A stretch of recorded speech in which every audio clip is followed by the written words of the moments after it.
4.5 months back tech మహీంద్రాలో join అయ్యాను. అందరిలాగే hundreds of people coming there.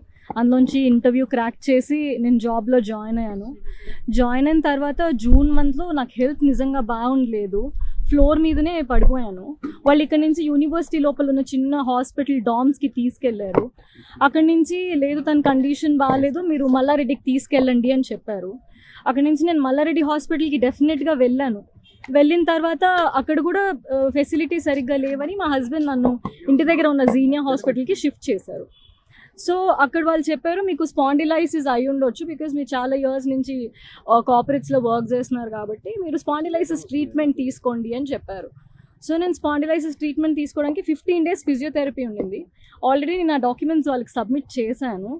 ఆ పాయింట్ ఆఫ్ టైంలో డాక్యుమెంట్స్ సబ్మిట్ చేసిన తర్వాత ఆ 14 days ఆఫ్ టైంలో థ్రెటనింగ్ ఈమెయిల్స్, మిమ్మల్ని మేము జాబ్లోంచి తీసేస్తున్నాం, మీరు రిపోర్ట్ చేయట్లేదు, discontinuation of your work, we are very sorry to let you know that your no more an employee, అలా మెయిల్స్ పెట్టడం స్టార్ట్ చేశారు. చాలాసార్లు కాల్స్ చేశారు. చేసినప్పుడల్లా మీరు ఎప్పుడొస్తున్నారు అని అడిగారు. కానీ మీకు ఎలా ఉంది, మీ హెల్త్కి ఏమైంది అని ఎవ్వరూ అడగలేదు. నా మీద వచ్చినప్పుడు కూడా I was able to take it అండి. నేను పర్లేదని వదిలేశాను. బట్ 2 steps ఫార్వర్డ్ వెళ్ళిన తర్వాత మధ్యలో కొన్ని రోజులు వాళ్ళే క్యాబ్ స్కెడ్యూల్ చేయలేదు. I have a proof of it. So cab schedule చేయలేదు. ఫ్రైడే ఏం జరిగిందంటే మా పాపకి ఒంట్లో బాగాలేదని నేను కాల్ చేసి చెప్పాను. నేను క్యాబ్ ఏరియాలో అక్కడ దిగి ఇక్కడ నడుచుకుంటూ వచ్చేసరికి 3 calls వచ్చాయి. మా టీమ్ లీడర్ అన్నారు మీరు పైకి వచ్చేసేయండి, పైకి మీరు మాట్లాడండి, మీరు ఫస్ట్ లాగిన్ చేసేయండి అని చెప్పారు.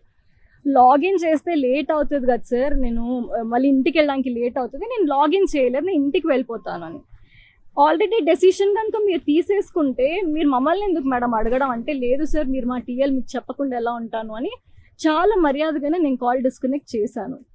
ఆ తర్వాత నెక్స్ట్ డే మార్నింగ్ కూడా నాకు కాల్ వచ్చింది. కాల్ వస్తే నేను డాక్యుమెంట్స్ పెట్టాను, నోటెడ్ అని పెట్టారు.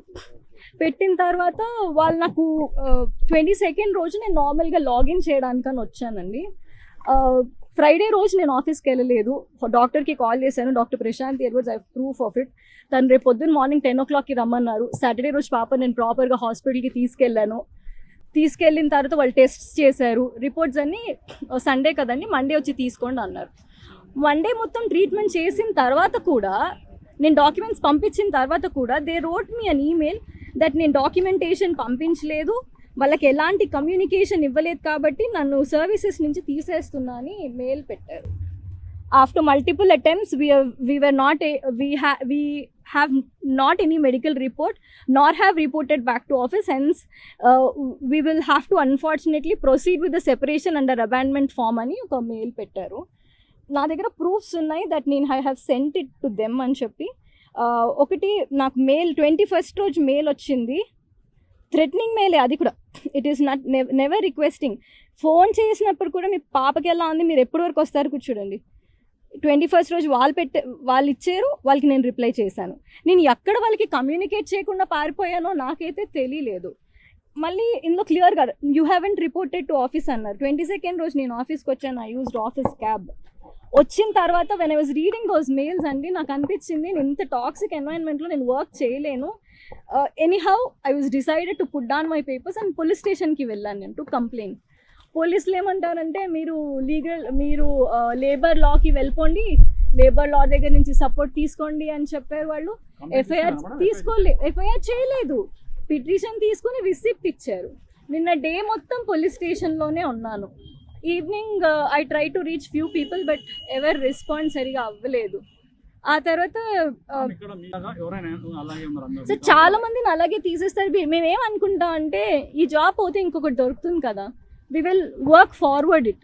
కానీ నించుని ఎవరు క్వశ్చన్ చేయరు. మోస్ట్లీ నన్ను ఎందుకు తీసేసారని నాకు అనిపిస్తుంది అని అంటే I'm little vocal about it. Sir ఒకటి అయితే నిజం, this is a very toxic environment for especially for women to work. ఎందుకంటే సార్ వీళ్ళకి డైలర్స్ ఉంటాయి, ఆ డైలర్స్లో వీళ్ళకి ష్రింకేజ్ రాకూడదు, అందుకని వాష్రూమ్కి వెళ్ళేటప్పుడు కూడా వాళ్ళకి చెప్పి వెళ్ళాలి. ఎవరైనా వాష్రూమ్ బ్రేక్లో ఉన్నారనుకోండి, వాళ్ళు వెళ్ళిపోయిన తర్వాత వీళ్ళు వాష్రూమ్కి వెళ్ళాలి తప్పించి ఈ గ్యాప్లో వెళ్ళకూడదు. మనం ఒకవేళ చెప్పామనుకోండి మేము కంఫర్టబుల్గా లేము ఇవంతా షేర్ చేయడానికి అని, బయో బ్రేక్ అని చెప్పండి, లేకపోతే ఇంకెవరికైనా చెప్పి వెళ్ళండి, బట్ చెప్పి వెళ్ళండి అని అంటారు. వీళ్ళ లంచ్ సిస్టమ్స్ కూడా చాలా వెరైటీగా ఉంటాయి సార్. 3:30కి లంచ్ స్టార్ట్ చేసుకుంటే 13 మెంబర్స్ ఉంటారు, per head half an hour, 4, 5, 6, 7, last member అన్నం తినే వరకు 9 o'clock అయిపోతుంది. సో వాళ్ళకి స్ట్రిక్ట్ లంచ్ బ్రేక్స్ లాంటివి కూడా ఏవి ప్రాపర్గా ఇవ్వరు. మోర్ ఓవర్ విమెన్తో అరిచి మాట్లాడడం సార్, వీళ్ళకి టేబుల్ కాన్వర్జేషన్స్ అని క్లోజ్ రూమ్ కాన్వర్జేషన్స్ అలా ఏం ఉండవు. ఫ్లోర్ మీద నించుని అరిసి మాట్లాడతారు. ఒకసారి ఈ వాష్రూమ్ బ్రేక్ గురించి నన్ను ఫ్లోర్ మీద చాలా గట్టిగా అరిస్తే నేను చెప్పాను, సార్ మీరు ఇలా వాష్రూమ్ గురించి ఇంతమంది ముందు అరిస్తే నాకు చాలా ఎంబారసింగ్గా ఉంది. మీరు నాకు ఏదైనా బ్రేక్ ఎక్సీడ్ చేశాను ఏదైనా అనుకుంటే మీరు నా క్యాబిన్కి పిలిచి చెప్పండి, I will answer you there, but not on floor అని. అప్పటి నుంచి క్లోజ్ రూమ్ కాన్వర్జేషన్స్ పెట్టడం స్టార్ట్ చేశారు. బట్ నేనేం చెప్పాలి అని అనుకుంటున్నారా సార్, ఒకటైతే నిజం, this is not an environment for people to work, they have to change. ఎవరైతే నాకు కాల్ చేసి నా బాధ అంతా ఏంటంటే సార్, మీకు ఎలా ఉంది అని కూడా అడగకుండా మీరు ఎప్పుడు వస్తారు అని అడిగి జాబ్ నుంచి తీసేయడం కాకుండా, I'm not fighting back that I get back to tech Mahindra, I'm fighting for the harassment caused by them. 4 months నుంచి సార్ మా టీఎల్ వచ్చేసి శివసాయి పున్నా అండ్ భాగ్య. అంటే సార్ ఎవరికైనా కష్టం వస్తే హెచ్ఆర్తో చెప్పుకుంటారు, రైట్?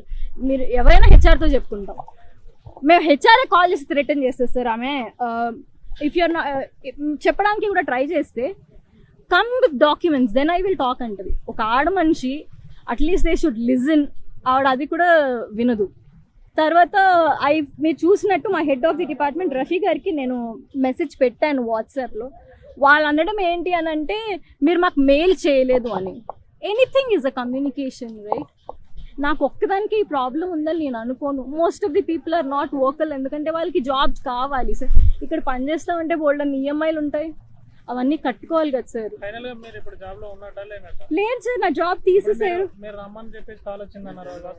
రమ్మని చెప్పి ఎంప్లాయ్మెంట్ కి రమ్మని కాదు, డిస్కషన్ కి నిన్న evening when I was talking to media, when I was talking to people, నాకు కాల్ వచ్చింది. శ్రీధర్ అని is one of my friends, very close friends of me, లోపల ఉంటారు. ఆయన స్పీకర్ ఆన్ చేసి, రఫీ గారు మీరు ఒకసారి స్టేషన్లో కంప్లైంట్ ఇచ్చే కంటే ముందు మీరు ఒకసారి ఆఫీస్కి వచ్చి మాట్లాడండి అని అడిగారు. అయితే నేను అన్నాను, I don't trust you anymore. మీరు ఏం చేస్తారు, మళ్ళీ మీరు లోపలికి పిలిచి పర్లేదు మీ పని మీరు చేసుకోండి అని చెప్తారు. చేసుకున్న తర్వాత మళ్ళీ ఇలాంటిది ఏదో ఇంపోజిషన్, 2 నిమిషాలు బ్రేక్ ఎక్కువైందని, లేకపోతే మీ పర్ఫార్మెన్స్ బాగాలేదని, ఎనీవే వాళ్ళు take me out of the company, I know their statistics. So నేనేమన్నాను అంటే, what I'm trying to say అంటే సార్, కార్పొరేట్ ఎంప్లాయీస్కి ఏదైనా జరిగితే లేబర్ కోర్ట్కి మాత్రమే వెళ్ళాలి. అక్కడ 2 years 3 years కేసెస్ అంతా అలా పెండింగే ఉంటాయి, కానీ అది ఎప్పటికీ రిజాల్వ్ అవ్వవు. ఓకే, మోర్ ఓవర్ సడన్గా జాబ్ నుంచి తీసేస్తే వాట్ అబౌట్ మై ఫ్యామిలీ? ఇప్పుడు నాకేం కావాలి sir, I want you to run a campaign that నేనే కాదు చాలా మంది ఉంటారు ఇలా లీవ్స్, మెడికల్ లీవ్స్ రెస్పెక్ట్ చేయకుండా, బ్రేక్స్ ఎక్స్పెక్ట్ చేయకుండా ఎవరైనా ఎలా అయితే పని చేయలేరు సార్. నేనేం ఎక్స్పెక్ట్ చేసినాను తెలుసు సార్, ఎవరైతే నన్ను జాబ్ నుంచి తీసేసారో, ఎవరైతే ఈ ఈమెయిల్లో ఇంక్లూడెడ్ ఉన్నారో వాళ్ళందరినీ టర్మినేట్ చేసేంత వరకు నేను వదలను సార్. నేను ఇక్కడే కూర్చుంటాను until I get the information. ఎందుకంటే this is really a toxic environment. ఇవాళ పొద్దున్న ఒక కాల్ వచ్చింది, ఒక థ్రెటనింగ్ కాల్ అండి, హైకోర్టు జడ్జ్ అంట. I can show the number, నాది ఐఫోన్, ఐ కాంట్ రికార్డ్.